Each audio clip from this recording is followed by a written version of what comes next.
meeting Monday, August 19th, 2024 at 6:25 p.m. First item on the agenda was election of officer. That has been tabled to September, so it's not going to be on the agenda this evening. Do we have a new member?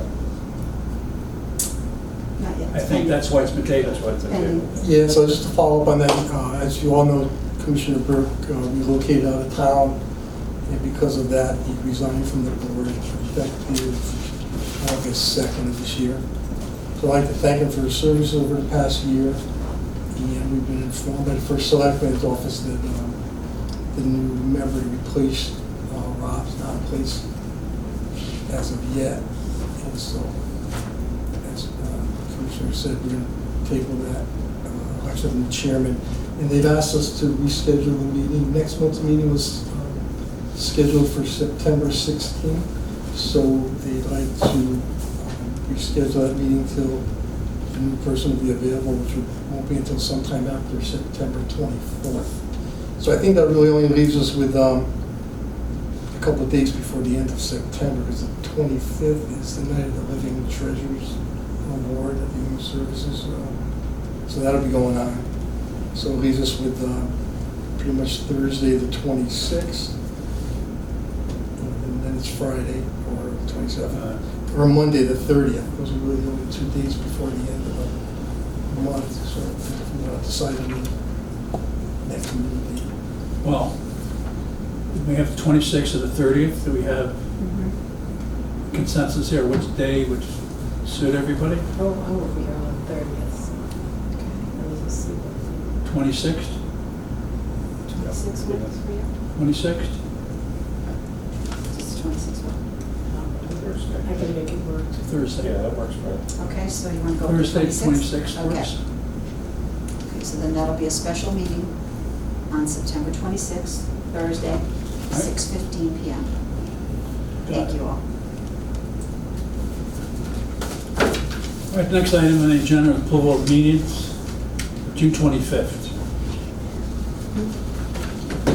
Anybody have any comments? Wait, one second. Hang on one second.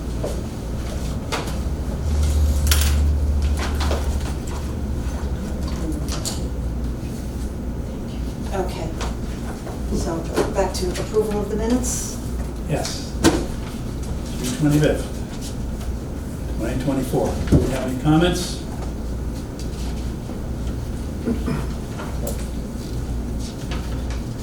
I'll entertain a motion. Motion? Second. All in favor? Aye. Okay, let's move on to public comments, correspondence. Do we have, We do not. okay?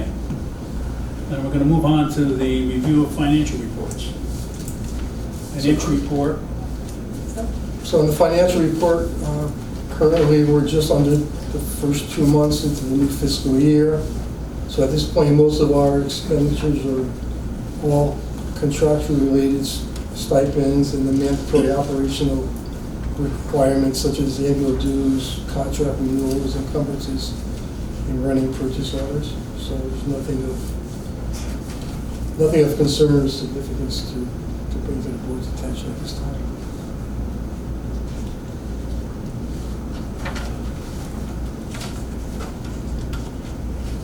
Then moving on to the activity report. We have to approve it.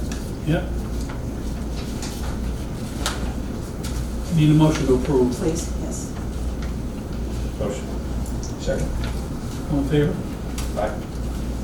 Thank you. Activity report. So on the criminal side, amongst some of the incidents that are listed in the monthly statistical report that we received, just to highlight a few of those, we had 2 commercial forcible burglaries during the month of July. Both of those were businesses on Gamby Road. Similar to that, burglaries were found to have occurred in close proximity to one of our neighboring towns. So ISU is working on the collection of and analysis of some forensic evidence and working with the state police on that. A couple of criminal mischief calls, construction site equipment vandalized on Salem Road, damage to a vehicle on Old Quarry Road, and damage to some cameras on a pipeline on Old Steel Road. We had 3 different fraud investigations involving credit cards and online activity, fraudulent online activity. 3 larceny investigations, one was vehicles stolen off of trailers located at Route 63 Business during the overnight hours of July 24th. Theft from a local restaurant. And then I had stolen from a vehicle that was parked at Country Club on Racebrook Road. We also had 5 other various incidents where cars were broken into and things were stolen throughout the month. And those occurred on Hickory Road, North Racebrook, Dogwood Circle, Peck Hill Road, and Amity Road. Officers responded to 101 medical emergency-related calls during the month and 4 mental health issue-related incidents. And we had 3 stolen vehicles last month. One was on the 14th from Old Quarry Road. It was taken during the overnight hours. And that was later recovered by the state police, damaged and abandoned on the Merritt Parkway. And on the 17th, we had a vehicle stolen in the early morning hours from the parking lot of the JCC. That was recovered after being involved in an accident in New Haven later that morning. And on the 17th, the vehicle was stolen overnight from a residence on Route 67, and that vehicle was later recovered in New Haven, unoccupied. Guys responded to 22 various calls of suspicious activity, and that was about it for the criminal activity for that month. And to follow up Tell me about loitering. about what? Loitering. It looks like it's fairly rare. Happening. Yeah, it happens every so often. I believe the most recent ones we had occurred at some of the businesses on Route 69. People hanging around inside the businesses, sleeping and panhandling and so on and so forth. Homeless people at times. So, unwanted. And then moving on to the ISU report for Investigative Services Unit. They assumed 8 new investigations during the month of July. An arrest warrant was served on a suspect involved in a past fraud forgery case that they had been investigating. They continue working with law enforcement in the surrounding areas regarding the commercial burglaries that I just spoke about. They recovered and processed a stolen vehicle from the Old Quarry Road auto theft for evidence. And they attended training on the new State of Connecticut Information Sharing System, which is due to be implemented this fall, which a lot of our correspondence and transmittals to court will now be done electronically. Additionally, they conducted 18 fingerprint requests and performed processing and background investigation checks for 8 pistol permit applications. We have the Deputy Chief will fill in our traffic activity for last month. So during the month of August, or actually the month of July, our officers conducted 45 motor vehicle stops throughout the month. There were 318 radar speed enforcement assignments that officers participated in, and 332 deterrent traffic safety patrols. There were 24 accidents in Woodbridge during the month of July, which is a 4% increase from June. The speed trailer was deployed at several locations, including Rimmon Road, Rimmon Hill Road, Dillon Road, Burnt Swamp Road, Rock Hill Road, South Bradley Road, and Woodfield Road. A traffic study was conducted on South Bradley Road, and we're currently in the process of doing a traffic study on Oak Hill Lane. We had a complaint from a resident on Manila Avenue regarding speeding vehicles on South Bradley. I have a comment. I have never seen so many zeros on a report, on this report, in all the years I've been, my car haven't been around for a few months, okay? I admit, I haven't been around for 4 months, but I don't recall ever seeing a report with so many zeros. What's the reason for that? Some of those are officers that departed, Okay, and the other ones, some of that has to do with, staffing and manpower is attributed somewhat to that. And the other ones are all being addressed, the deputy chief's been addressing them with their supervisors to okay. see an increase with that. I need approval of the activity report. Make a motion. Motion. Somebody second? All in favor? Aye. Okay.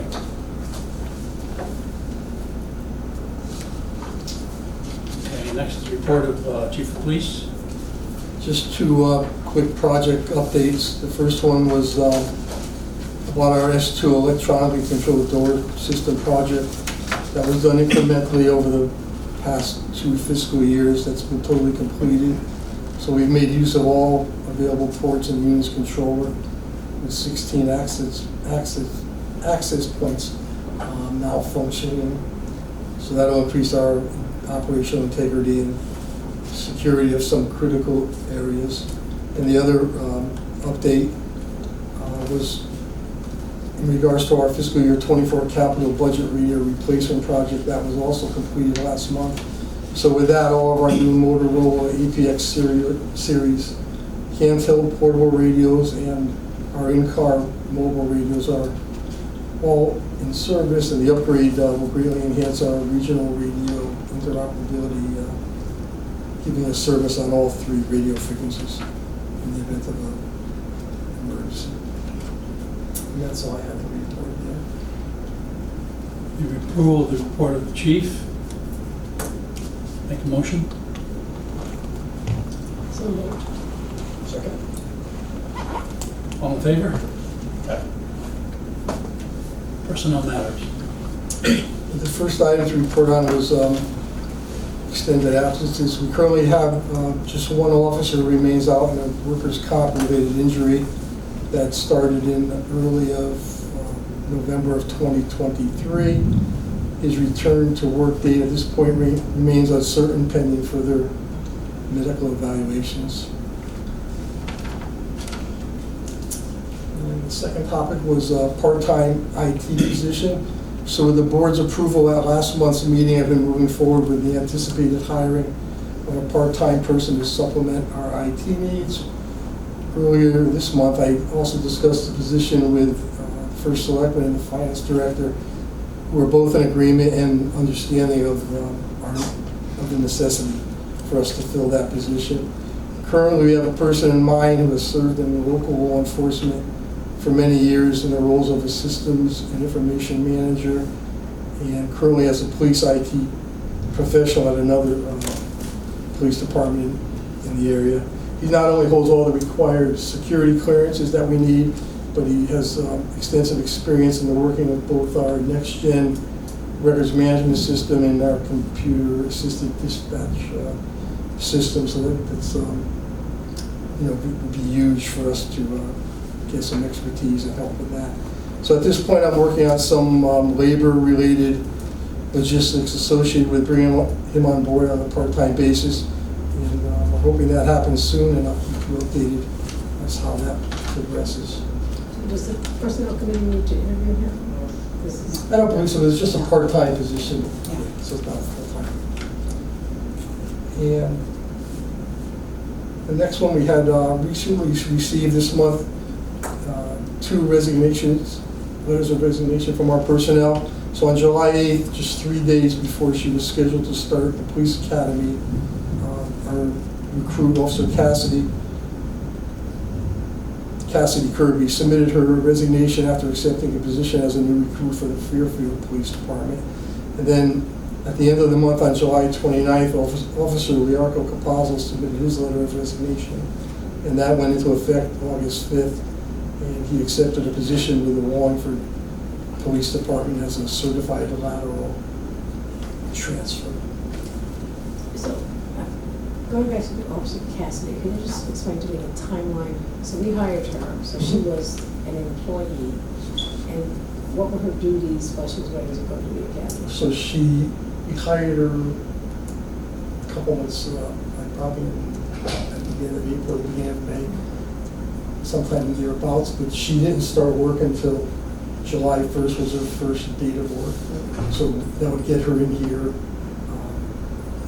a couple weeks early just to familiarize her with the personnel and the operations here and make sure she was all set, squared away to be at the academy on July 11th. And that was all in place. But then she had been in the process prior, I believe, in Fairfield, and that hadn't worked out or for whatever reason.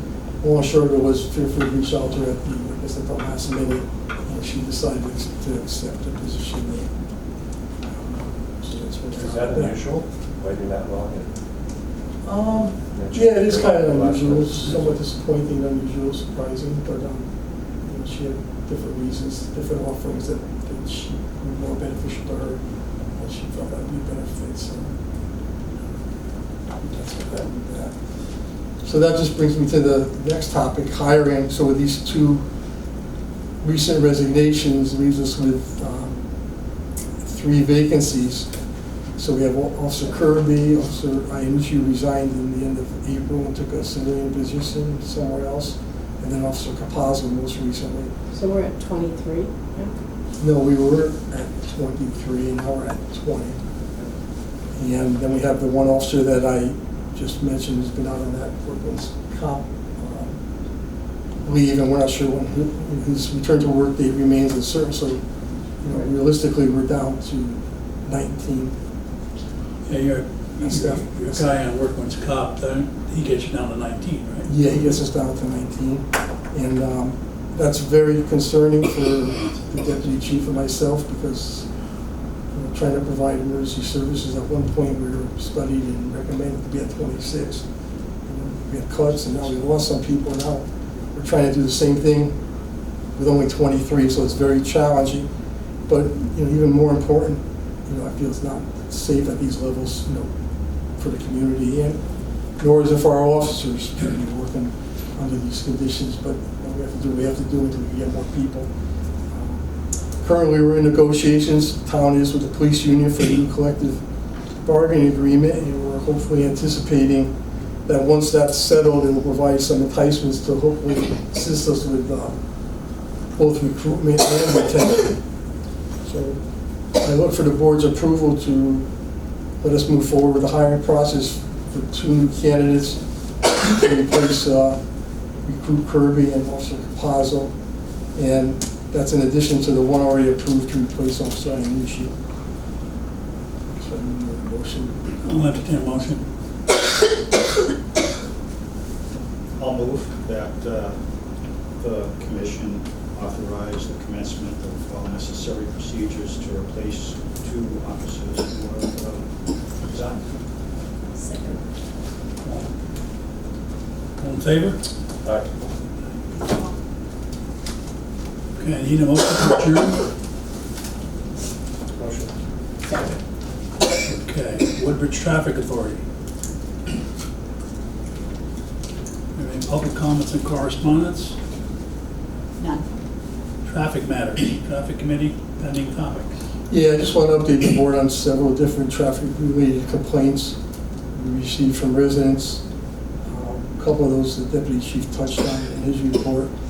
The locations include concerns regarding speeding. One was on South Bradley Road near the area of the West River Ball Fields.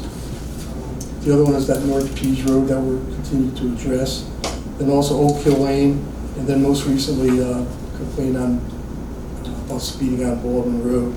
Deputy Chief has assigned traffic studies to these locations to gather pertinent and specific information. And he's also assigned extra police, turn traffic enforcement assignments to those areas.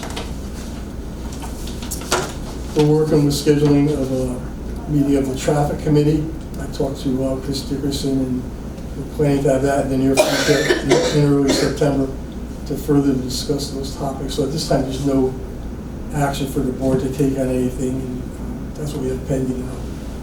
Next month, I'll let you know the results of the traffic studies and our prospective plans to address the concerns. And that's all we have for the traffic authority. I'll make a motion to adjourn. Second. All in favor? Aye. Okay, very good. Thank you all.